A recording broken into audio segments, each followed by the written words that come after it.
Most men think they already understand why erections become less reliable after 50. They blame testosterone, they blame circulation, or they quietly assume it's just part of getting older. And after hearing that explanation enough times, it starts to feel true. But what if that assumption is exactly what's keeping so many men stuck?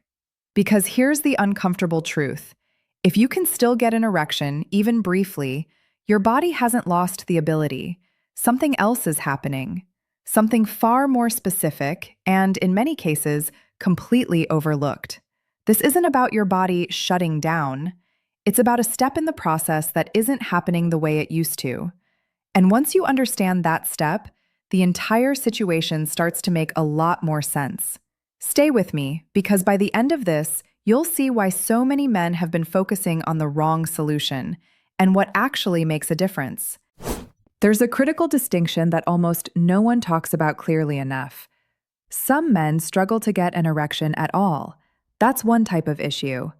But a much larger number of men experience something different. They can get hard initially, but they can't maintain it. It fades too quickly, or it requires constant stimulation to stay. And those two problems are not the same.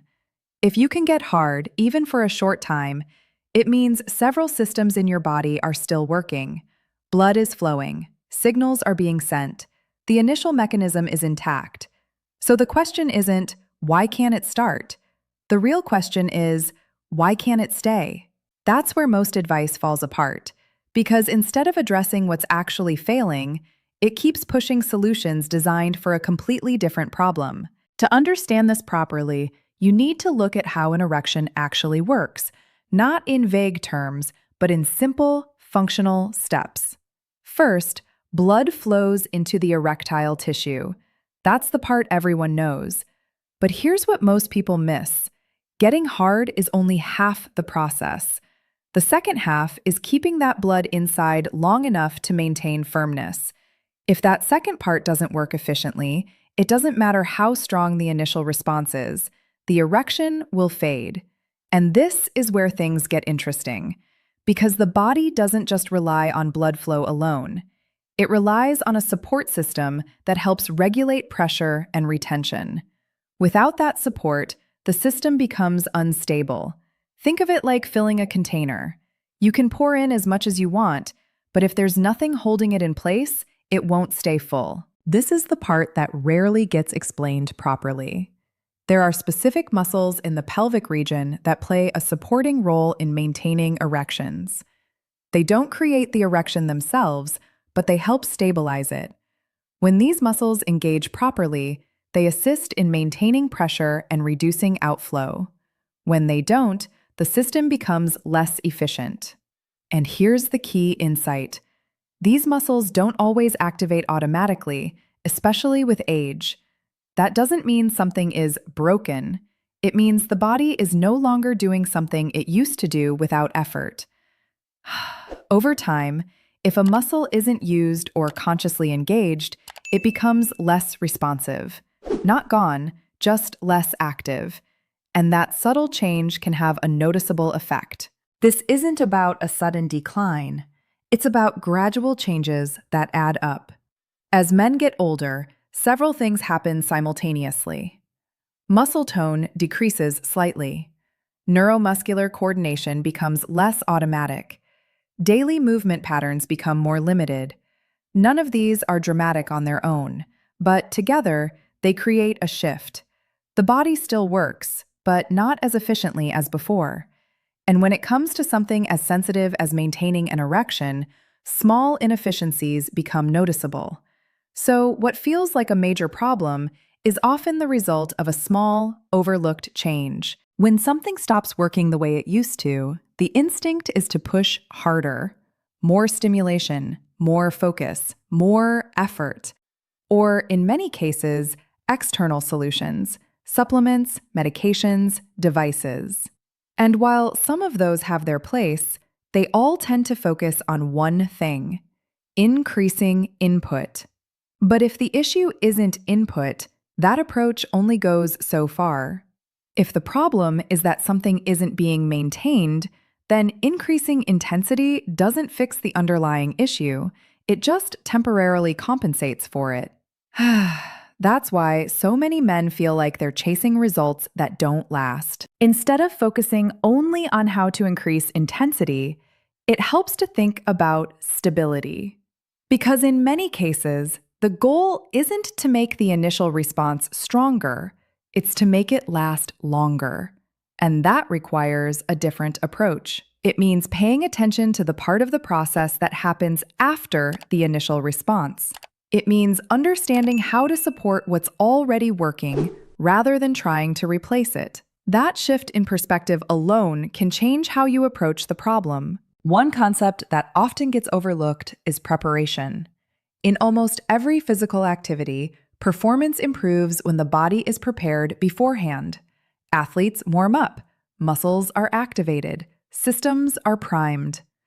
But when it comes to intimacy, most people expect everything to work instantly, without any preparation at all.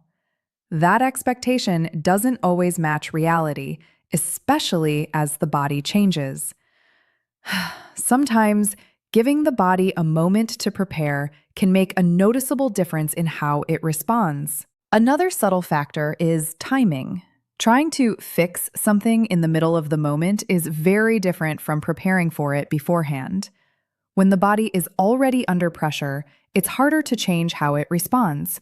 But when preparation happens before that moment, the system has time to adjust.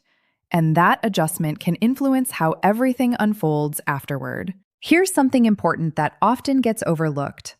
Small changes, when done consistently, tend to build over time.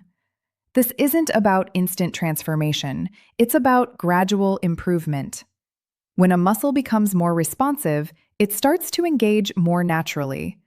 When a system becomes more stable, it requires less effort to maintain, and over time, that creates a different experience altogether. Not because something dramatic happened, but because something subtle was repeated consistently. There's another layer to this that's just as important as the physical side. When something becomes unpredictable, the mind reacts. You start paying attention in a different way. You start anticipating problems. You start monitoring instead of experiencing. And that shift changes everything. Because the more you focus on whether something is working, the harder it becomes to stay present. And the less present you are, the more difficult it is for the body to respond naturally. It becomes a loop. Physical inconsistency creates mental tension. Mental tension affects physical response, and the cycle continues. Breaking that cycle doesn't require something extreme. It usually starts with something simple, introducing a sense of control back into the process. Not forcing the body, but understanding it. Not reacting in the moment, but preparing ahead of time. And once that shift happens, something changes. The experience becomes less about uncertainty and more about consistency. It's important to be realistic here. This isn't about reversing time or becoming something you were decades ago. It's about improving what you already have, because in many cases, the ability hasn't disappeared. It just needs better support. And when that support is there, the difference can be noticeable. If something starts strong but doesn't last, the issue isn't always strength. Sometimes it's support. And once you understand that, you stop chasing solutions that don't match the problem. You start looking at what's actually happening, and that's where real change begins. So the next time you think about this issue, don't immediately jump to the usual explanations. Pause for a moment and ask a different question. Is this really about starting? Or is it about what happens after? Because that small shift in perspective might be the key to understanding everything that follows.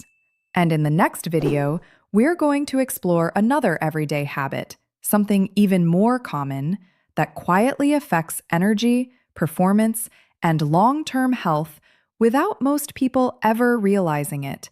And once you see it, you won't look at your routine the same way again.